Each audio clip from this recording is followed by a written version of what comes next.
Hi, everybody. This is Gary Dean, and this is our another video report for Wednesday, July 6, 2016. So, the past, I think, the really last video report and even the morning notes, I had mentioned that we had the gap above, and that that forces me to leave the door open, that they're going to come and close that gap before a significant move comes to the downside. But the tricky part was that we could have went straight down into the target zone between 2064 and 2035. And then came up and closed that gap. So it was kind of a, you weren't really too sure what was going on. We didn't really have any big technical reasons to be expecting a bounce, except for really on the this is a 5-minute chart, and I'm showing you this because you can see that the S&P off of these lows here rallied right up into the 78% retracement, and we already have bearish divergences forming.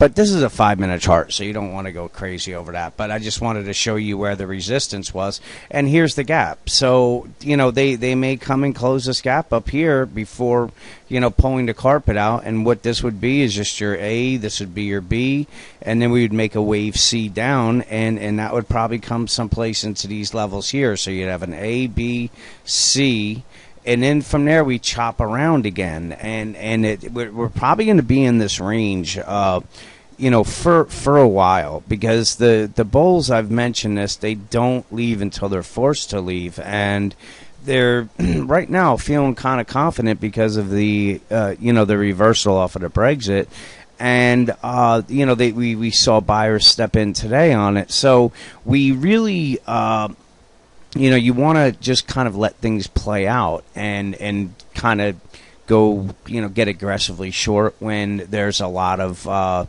say technical reasons as well as sentiment reasons to be getting aggressive on the short side. So during this low, this is a 15-minute chart here, you can see we had bullish divergences on the 15-minute chart. So this was kind of my be a little careful jumping short and leave the door open, that this gap and this gap will be closed. But remember, we still have these gaps here. So this is why I'm saying this is just a reflex bounce. Even if they come up and test the 2109 or go a little above it, it's not really that big a deal, because all it's going to do is extend these divergences, and we know that there's a plethora of this resistance above, and we're heading into a time period that I don't believe any huge money is going to be making big bets going into these elections that are probably the most chaotic that we've ever seen in history. So the market doesn't like uncertainty, and it's just one of those things that I don't believe that this rally was anything important. This was, and we will be taking out lows. So right now we're at a 78% retracement level. Remember, we have the gap that's right around that 2101. So most likely they're going to test it or test these highs, but my initial target area still is down to the 2064, 2036 area, and if it gets bear ugly, then we're taking all these lows out. But right now you can see that I'd mentioned the 2081 as an important area that the bears had to push through and hold.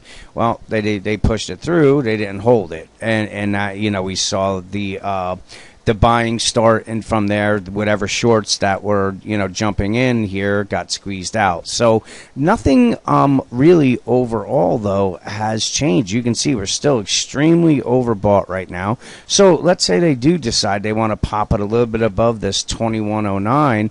Here's these bearish divergences on the 60-minute chart, and we already know there's a plethora of them that were leading into this high. So I'm leaving the door open that they may pop up first, but what I'm very confident with is that, once this completes, which I don't believe it's going to be above these highs, it's probably going to be maybe someplace at the 2113 or possibly the 2108.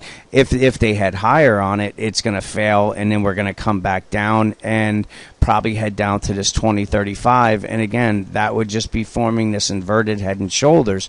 And why I'm saying I expect another bounce off of that to come back up to these levels, because this is going to be the one that traps all the bulls. This is when everybody is going to be anticipating the breakout, and from there the rug gets pulled out and we see this type of move, and everybody's caught on the wrong side. And the reason why is because the majority will always be wrong. It's just the way this is in this market. So that's really about it. I'm open-minded if they come up, close this gap, or even test these highs, or even break them a little bit. But I do know from these levels, or at least my belief is that the larger point move is going to be to the downside from here. So with that, let's see what plays out tomorrow, and have a great night.